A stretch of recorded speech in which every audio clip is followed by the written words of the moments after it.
All right, and we are back. This is NHL 20 Franchise Mode Calgary Flames. This is episode 7. Yes, welcome back to the Stanley Cup Playoffs here in 2020 as the Calgary Flames continue their quest to win the Stanley Cup. Here in franchise mode, we just finished episode 6. In the last episode, we took on the Vancouver Canucks in the opening round, where the Calgary Flames prevailed with a 4-0 series win, sweeping their arch rival Canucks in 4 games. And moving on to the second round, we had exactly a week until we begin the second round now here against the Anaheim Ducks, who also swept their first round series against the Edmonton Oilers. So yes, welcome to episode 7. This is franchise mode. This is the Stanley Cup Playoffs, and the Calgary Flames are looking to win that elusive Stanley Cup for the first time since 1989 and reclaim their dominance here atop the National Hockey League. But we got 4 wins down. We still got to win 3 more series, obviously, and win 12 more games and win the Stanley Cup. So let's jump right into this one here against the Anaheim Ducks. A much different matchup than what we saw in episode 6 against the Canucks. First of all, I just want to finish off that series. We looked at this in the last episode here, but just want to quickly look here at our player stats through the first round. Again, only 4 games played, but Mark Giordano leading the way with 5 assists. Again, it was that second line that really did well. 4 points, 3 goals for Michael Backlund. Derek Ryan had 3 points on the third line. Kachuk, 3 assists, no goals in that series, but 3 assists. Johnny Gaudreau, just 2 goals there. Michael Frolik, 2 points. Rasmus Anderson, Max Domi on that second line as well, just 2 points. And then you can see down here, Sean Monahan finished with just 1 point through that series in 4 games. But like I said, it was just 4 games, not a lot to dissect there in terms of individual stats. When we look at our goaltending here, David Rittich played all 4 games, went 4-0 with a .947 save percentage. Just an incredible series by, of course, our number 1 netminder in David Rittich. So let's get back to that screen. Actually, I just want to show you where the Anaheim Ducks now finished, because again, we took on the 8th seed Vancouver Canucks in the last episode there in the first round. You can see the Canucks down there at 86 points, but you can see the Anaheim Ducks are second in our division behind us. Of course, if you didn't watch episodes 5 and the regular season, we finished first overall. We won our second back-to-back, our second Pacific Division title, back-to-back years, I should say. 105 points to finish first overall, in the Western Conference, and second in the entire National Hockey League. But you can see the Anaheim Ducks, which is right behind us at number 2. This is the Western Conference standings. They finished second in our division, second in our conference, just 4 points back of us at 101. So in episode 5, it was a really big fight to win the Pacific Division between Calgary and Anaheim. It came right down to the final couple games, I believe, right down to the wire, and we were lucky enough to obviously win the Pacific Division. But the Anaheim Ducks were right there with us. It looked like for most of the year that the Edmonton Oilers would be our biggest competition at defending the Pacific, but it was the Anaheim Ducks who crept up in the later half of the season and almost passed us to win the Pacific Division title. But obviously, we just beat them out there. So, much different team than what we saw in the first round. In fact, this might be the toughest team we face unless we play, like, say, the Boston Bruins or the Florida Panthers, Washington Capitals in the Stanley Cup Final. So, we really do have a big test here in round 2. Again, the Ducks going 47-28-7 on the season, a pretty good season for them. We're just going to look at their stats here as a team now. Again, goals for, we finished 3rd overall in the NHL with 273 goals, 3.3 per game. They finished 5th overall, 263.17. So not too far back of us in goals for. There should be a pretty even series when it comes to goal scoring. In terms of goals against, we had the 3rd best goals against average. They had the 2nd best. Again, we go 2.65. They go 2.70. So very close. Like, we were neck and neck in the standings when it comes to goals for and goals against. Meaning this could be a very, very tight series and a very even series at that. Let's look at the power play here. We finished 4th when it came to the power play in the regular season. They finished 7th when it came to the power play. Theirs is operating at 20.6%. Ours operating at 22%. So again, very close there when it comes to special teams. And just lastly, the PK, we finished fifth, I believe. Yeah, fifth when it comes to the PK, 84%. They actually go and finish second in the whole NHL at 86.4%. So they have a slightly better PK than we do. So yeah, you can see it's quite even. We have them just beat in every other category, but they have us just beat when it comes to the PK. So yeah, this is going to be a very, very interesting series. I expect a very tight series here against the Anaheim Ducks. So let's look at their team and how their stats rack up to ours. So first thing that jumps out is the highest player is just got 67 points, Rickard Rakell, 23 goals, 44 assists. So we can probably expect this to be another kind of like Vancouver, where their offense is quite spread out. I don't think they're relying on, one or two superstars, maybe like the Edmonton Oilers with Connor McDavid and Leon Draisaitl. I think we're looking here at a more spread out offense. So yeah, there is Rickard Rakell leading the way with 67 points through 82 games. Ryan Getzlaf, he plays 78 games, goes 65 points there for Getzlaf. Just 12 goals for Getzlaf, but as we've realized in the last couple seasons, he's still going to put up the points in the assist category. Andres Kass hits the 60-point plateau as well. There's Adam Henrique, 57 points. Jakob Silfverberg, 56 points, both cracking the 20-goal plateau. Sam Steele, the youngster, 56 points, almost hitting 20 goals. Devin Shore, this guy hits 20 goals, 48 points. There's Daniel Sprong almost hitting that. So you can see there's quite a few guys that either hit the 20-goal plateau or are very close. Like everybody in this top screen except for Ryan Getzlaf was in and around 20 goals and in between, 40 and 60 points. Nick Ritchie hits the 20-goal plateau there. Hampus Lindholm there. I think Hampus Lindholm was their top offensive defenseman with 32 points. Matt Nieto, Cam Fowler, and onward. So, yeah, very spread out. I mean, you just look at this screen. The offense is very spread out. They don't have, Ryan Kessler and Corey Perry anymore, and Ryan Getzlaf's not the same player that he once was, but they are getting offense from the rest of their team. They had a good young team. It looks like they built their team the right way, even when they did have Getzlaf and Perry and that stacked Anaheim team for so many years, because they are getting contribution from a lot of young guys now and a lot of different guys all around. I mean, again, second overall in the Western Conference. That's not bad. So let's just quickly look at their goaltending and how that stacks up. John Gibson obviously led the way for them. One of the best goalies in the league. 65 games played, 35, 24, and 6. A 916 save percentage, 258. And then they had Ryan Miller come in through 21 games, 911. So I think very, very equivalent to our goaltending with Riddick, who played the bulk of our games and put up similar numbers. And then Talbot, who played about around 20 games and put up similar numbers. So that's just a quick look there at the stats. Let's take a look now at their lines and maybe just see how we stack up against them here on paper. So let's do that right now. Let's look at their lines. We'll go view lines. Like I said, I think it's going to be a much more even matchup than what we saw against the Canucks there in round one. So here are the Anaheim Ducks. You can see here, top line, left to right, Andre Kass, 82. Ryan Getzlaf still in 86 there as the number one center. Jakob Silfverberg, 83. Then second line here, Adam Henrique, 84. Rickard Rakell, 85.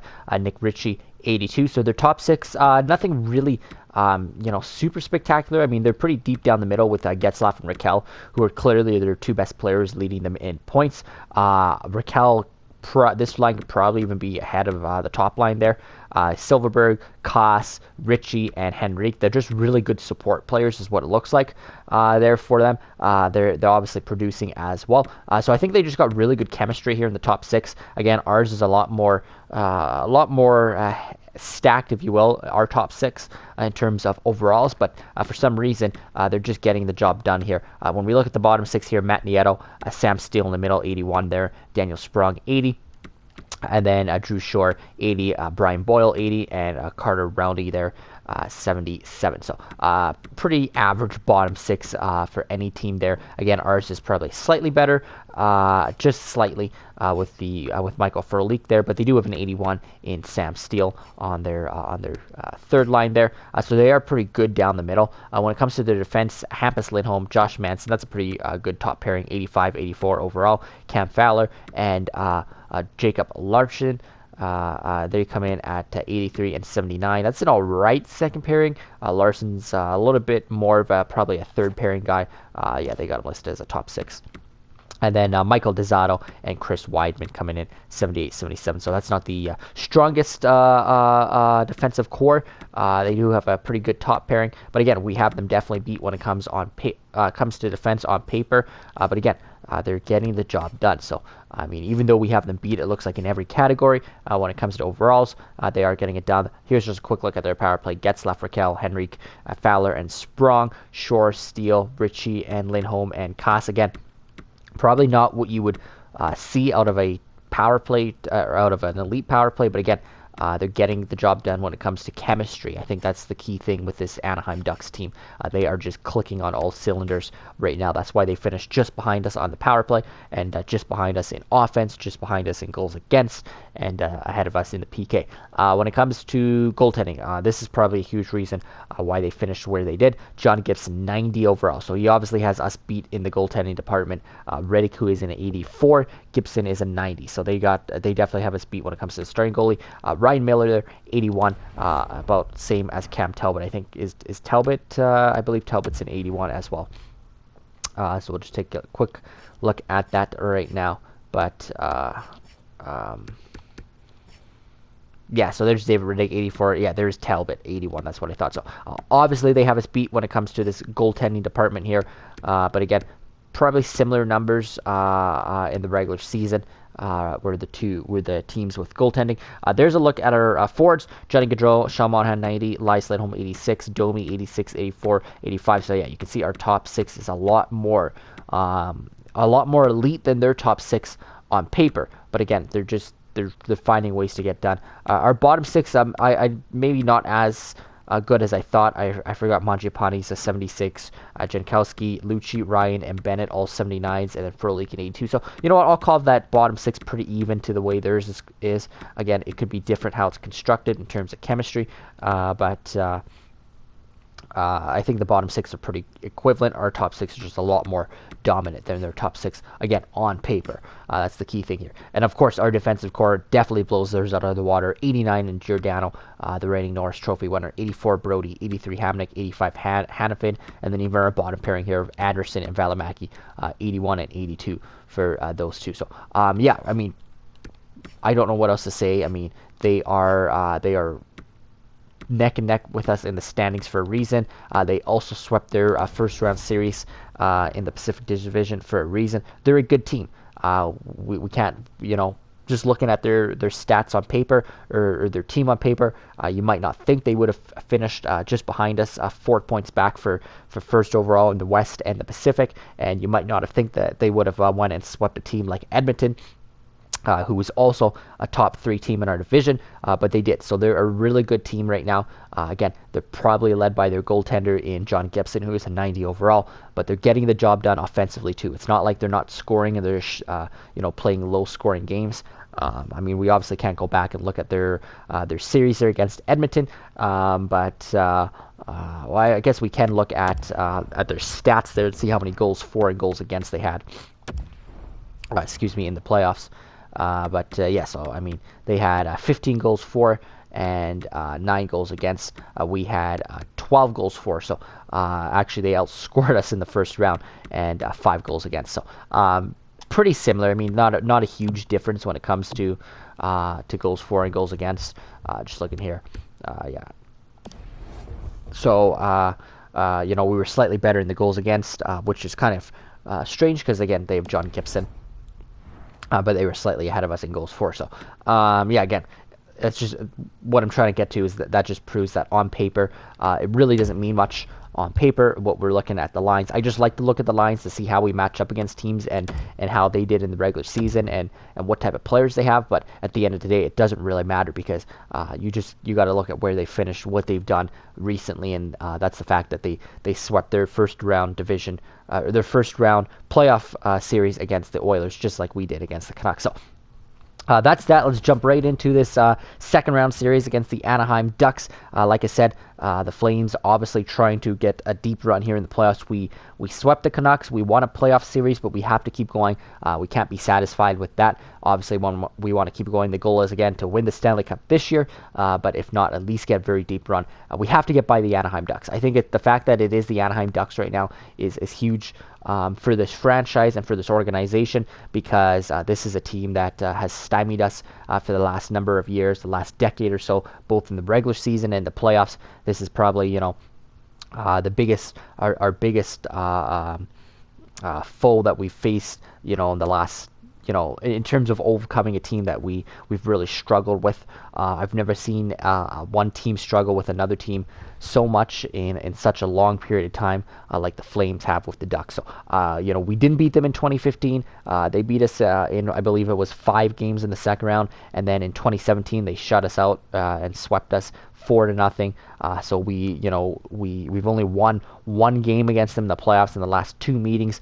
Obviously, they beat us quite a bit the last few years in the regular season as well, but in the playoffs they've definitely had our number. So we have to find a way to get over them here in the playoffs and show our organization and our fans that we can beat the Anaheim Ducks. It is possible. Much different teams as well since the last time these two teams met in the playoffs in 2017. Like I said, they were led by Getzlaf and Perry and Kessler, and now they've got a much different looking team. They still have Getzlaf, but a much different looking team, and as do we. We still have Gaudreau and Monahan, but we've got a lot more of a rounded core and a rounded team. So let's jump right into this one. Flames Ducks round 2. This is huge. Again, I would not be surprised if this series goes 7. It could be that close. So real-time sim here in Game 1. We do have home ice advantage, and there's the first goal of the series. Noah Hannafin. Huge goal against John Gibson. So again, it's not going to be easy to beat a goaltender like John Gibson. He's rated 90 overall. So we have to find a way to beat him. There's our first look at the PK. Pretty good. First look at the power play. We don't get a goal there on the power play. They do get a late one here in the first. Ricard Raquel. Surprise, surprise. It is their leading goal scorer throughout the season. Getting them on the board. So 1-1 after 1 period of play. Oops, I accidentally hit the sim the period. They get a goal there in the second period by Matt Nieto. They have a 2-1 lead. Let's finish the third period off here. And yeah, there we go. I just wanted to make sure I hit the right button. All right, third period off, real-time sim. Here's another look at the PK. And we get it done there. We got to find a way here. We're about halfway through the game, or halfway through the period. Got to find a way to pot another goal here past Gibson. It's not going to be easy. And they get a huge one, an insurance goal by Nick Ritchie. And it looks like they will take Game 1, which is 3 minutes to go. So you can see scoring is going to be tough. We put 30 shots on net. They put 31.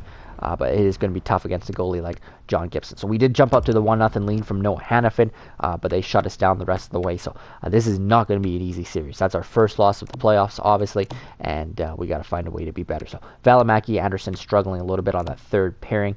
We'll monitor them in Game 2. If they continue to struggle, we'll bring the veteran Mike Stone in.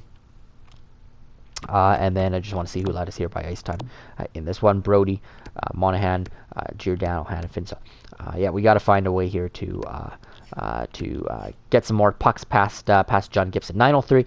Not the worst night for David Riddick, but not the best night either. Again, their scoring is just coming from different places. Again, on paper, it doesn't look like they'd be much of an offensive team, but they are. So we have to find a way here to get past them. So we need to win Game 2. Obviously, we can't go down 2-0 to them heading back to Anaheim. That's just a recipe for disaster in any series, and in any sport. So there's no way here that we can go down 2-0 in this series. So we have to win one of these games, at least split the series going back to Anaheim. So here we go. Massive Game 2 from the Dome, Calgary and Anaheim. At first period, real-time sim. Here we go. Come on, Flames. We need this one here. Another look at the PK. They've had a lot of power plays here. Looks like we killed that one off. Our PK's been perfect so far through the playoffs. We got to get the PP going, though, here. 6 minutes to go here in the first. They got 14 shots to our 7, so they're outplaying us here in the first a little bit. Look at that. They're going to finish with 17 shots to our 7. So that's not good. We got to find a way to be better here in the second period. Come on, Calgary. Step it up here. Come on. This is the Anaheim Ducks. We got to beat them here. Can't go down 2-0 in this series. Oh my God, they get the first one from Jakob Silverberg, beating David Riddick 1-0 Ducks. This is not good at all. There we go. Johnny Gaudreau has arrived in the series. That is huge. Beats John Gibson. Just our second goal of the series. We'll take it. It's tied at 1. And it looks like that's the way we'll finish through 40. Here we go. Final period of Game 2 of regulation. And they get one from Matt Nieto. His second of the series. Come on, Calgary. Fight back here. It's like, oh, my goodness. Jakob Silfverberg, his second of the series, I believe. This is not good at all. And there's another one, Sam Steele, and they're starting to open the floodgates here as they're up 4-1 with 8 minutes to go. Oh my goodness. We are going to go down 2-0 heading back to Anaheim. This is just not good at all. Oh my goodness. Okay. I don't know what to do. This is not the way we obviously wanted to start off our second round here against the Anaheim Ducks. Much of the same when it comes to history. It's starting to repeat itself here against Anaheim. We are just struggling with this team. And again, the crazy thing is there's just such a different team from the last time we met them. So Jankowski, Mangiapane, Frolik. I believe that is our fourth line. They are struggling a little bit there. Brody, Kachuk, Domi, Valimaki, Anderson struggle a little bit. We'll bring Stone in. Get him in for Game 3. But yeah, that's just not good at all. Riddick goes 8-7-5. So did Talbot come in? I missed that. I think Talbot might have came in for a little bit there at the end. So, that's not good. I'm just trying to think here. Yeah, I'm just trying to think. So we lost that one 4-1. Johnny Gaudreau getting the only goal. So our offense has been quiet. Noah Hannafan had the only goal in the first game. Johnny Gaudreau the only goal in the second game. So I'm wondering if we should switch things up. Sorry, this third line struggled a little bit. I want to keep Mangiapane up there because, again, this is a guy that put up, 26 goals in the regular season. He's got 1 point right now, but a -3 through 6 games. Frolik has 2 points. Just looking here at Jankowski, no points. Let's put Derek Ryan up there. We'll switch centerman there, keep Lucci and Bennett in.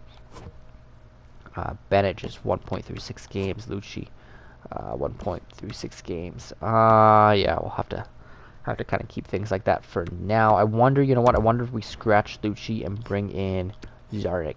We could do that. Where's Zarnik? Just to get a little bit of different look in our offense. Just switch things up here.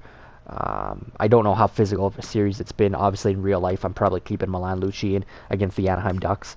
Quite a physical team. But right now, we'll keep... We'll put in Zarnik instead of Lucci. Let's take out Juuso Valimaki. Get in the veteran Mike Stone for a game here against the Ducks, and we'll keep Rasmus Anderson in there as well. Power play has struggled a little bit, so I'm gonna just tweak a few things here. Let's try Domi up here at the top unit. We'll bump Lindholm down. Domi is a playmaker again. Maybe he can start feeding Gaudreau and Monahan. We'll keep Kachuk on the point there. Giordano, Mangiapane, Backlund, Lindholm, Anderson, and Brody on that second unit. Yeah, and we'll just try that for now. In terms of goalies, we will keep David Riddick in. No need to go to Cam Talbot. Riddick got us to this point all season, so obviously we'll stick with him, even though he lost back-to-back games there at home against the Ducks, and now we're going into Anaheim, so we have to find a way to obviously steal both games here. We can't afford to give them even one game here, because we'll go down either 3-0 or 3-1, depending if we win or lose this next one. So we cannot obviously give them any more. We have to start winning every single game from this point on. It is literally must-win territory now for the Calgary Flames. A season, I would already say, is on the line. This is just not the way we were planning on things going. Again, Anaheim's a really good team, but we cannot continue to lose to this team every single year in the playoffs. Eventually, we have to get by them if we're going to move forward as an organization. So here we go, Game 3. Let's see if we can get some wins here. I'll start with one game at a time. We had a few lineup changes, see if that can help. So first period here in Anaheim, we got to find a way to steal games here. We've won in Anaheim now. We can do it again. And they get another one from short. There we go. Elias Lindholm scores. His first of the series. Might be his first of the playoffs too. A huge goal from Elias. 1-1 after 20. Or there's still 6 minutes to go. Sorry. 1-1 through 20. They have 12 shots. We have 8 shots. That looks like the way it will finish. Second period here. Flames, Ducks. Come on, Calgary. We need more offense. We have to find a way to get more offense. Here's our power play that we just tweaked a bit. Still not getting anything on the power play, and then they get a huge goal after their big PK. And Nieto has just continued to be a flame killer in this series. Unbelievable. Nick Ritchie getting a goal makes it 3-1. This is just not good at all. Jesus Christ. I don't know what to say right now. All right. Big comeback here in the third period. Come on, Flames. Come on. Big comeback here. Come on, Calgary. Come on. We got to get some kind of offense going here. Come on, Flames. Come on, get something going. Oh my God. This is brutal. Absolutely brutal. Oh, 1 goal each game, and we are now down 3-0. Yikes. It's going to be another long summer for the Calgary Flames. Oh. All right.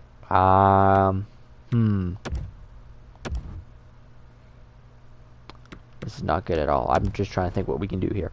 We're obviously going to switch up our lines because we only have 3 goals in this series. They have shut us down offensively, which is strange because they don't have a good defensive core, but Gibson has probably been playing out of his mind. Domi's going to come up to this top line. He's going to play with Monahan and Gaudreau. Backlund, Tkachuk, Lindholm. Lindholm did score last series. You know what? Let's shake things up completely. Let's put Mangiapane there. Let's put Lindholm at center. Let's get Sam Bennett up here.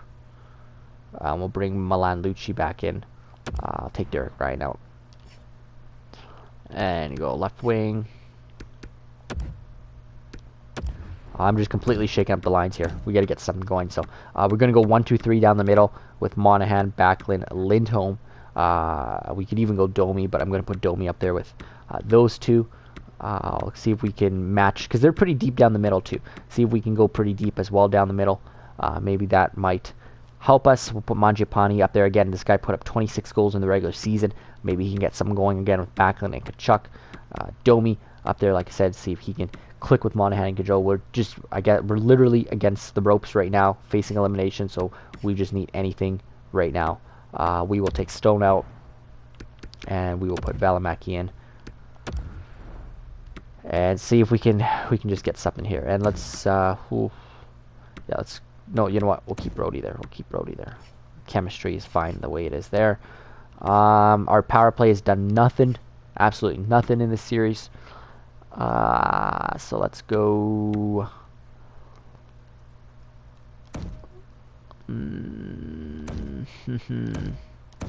Just trying to think here. Let's go Domi down here, Lindholm. No, keep Tkachuk there. No, let's switch Lindholm and Tkachuk around. We just need anything here, anything at all.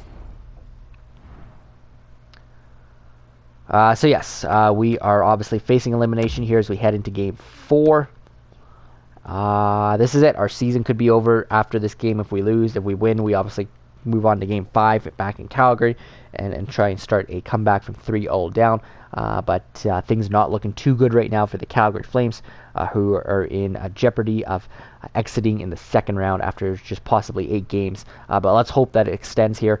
Like I said, as an organization, we really need to make that push forward and find a way to get over teams like Anaheim. We just can't keep losing to this team every single year. So here we go. Biggest game, obviously, of our season. Probably biggest game of our team in the last few years here. And there's a goal from Max Domi. So bumped up to that top line with Gaudreau and Monahan. He gets on the board, his first, I believe, of the series and maybe of the playoffs. Can't remember if he got one against the Canucks. 1-0 Flames. We're limiting them to only 7 shots so far in the first, so that's pretty good. 1-0 after 1. Let's see if we can add to that. We got 14 shots on Gibson. Fuck, they get 1 from Boyle. Jesus Christ, we just can't get anything right now. My God, there's Jakob Silfverberg. This is unbelievable. I've never seen a team like this that has had just such bad luck against the team. So there's Matthew Tkachuk tying the game up, his first of the series, and then of course they fucking score. Chris Weidman makes it 3-2. We are through 40 here in Anaheim. Flames down by 1. 20 minutes. That could be it. That could be all left on their season. Come on, Calgary. Come on. They got a 5-on-3. Perfect. Fucking perfect. Unbelievable. Wow. This is just absolutely insane. Come on, Calgary. Tie this thing up. You got 7 minutes to go. Tie the fucking game up, please. Power play. Do something. Thank you, Mangiapane. Thank you. Now let's just... Oh, my God. There is like 50 seconds left. Are you kidding me? Are you fucking kidding me right now? Our season is over. We are swept in the second round by the Anaheim Ducks. Believe it. Oh. I don't even know what to say right now. This is brutal. Back-to-back meetings against the Anaheim Ducks in the playoffs 2017 and now here in 2020. Swept both times.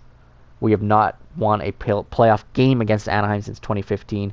We have lost 3 straight series against them. They obviously have won 12 straight games against us. 12 games, we've won 1. So that's, I mean, you look at our last 3 meetings, 12-1 for them. It's that, I don't know. I've never seen a team struggle so much with just one team. So, you know what? We'll move on here. I'm just going to say we swept the Canucks in the first round, but then we get swept by the Ducks in the second round. We win the Pacific Division and win the West, finish second in the NHL, and that's the way it's going to end. For a second straight year, it is playoff disappointment for the Calgary Flames. Not as bad as last year. Again, last year we finished in the same spot, won the Pacific, second in the NHL, but then we were lost in 5 to the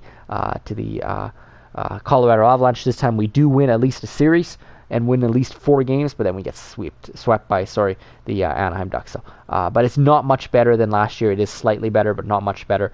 So the playoffs continue to be our biggest kryptonite. We continue to have amazing regular seasons. The Flames do. But we just continue to run into such good teams like the Colorado Avalanche, last year, and the Anaheim. I'm not saying the Anaheim Ducks aren't a good team. Again, we looked at their team stats at the beginning of this episode. They were a good team. They finished just 4 points back of us in the regular season. They finished up top when it came to goal scoring, goals against, everything. They are a good team. They have one of the best goalies probably in the league, and just a really well-rounded, constructed team. Not a lot of high-end talent, not a lot of superstars, but just a well-constructed team. So I'll give the Ducks credit. They are a really good team. They have been for so many years, ever since they won the Cup back in 2007.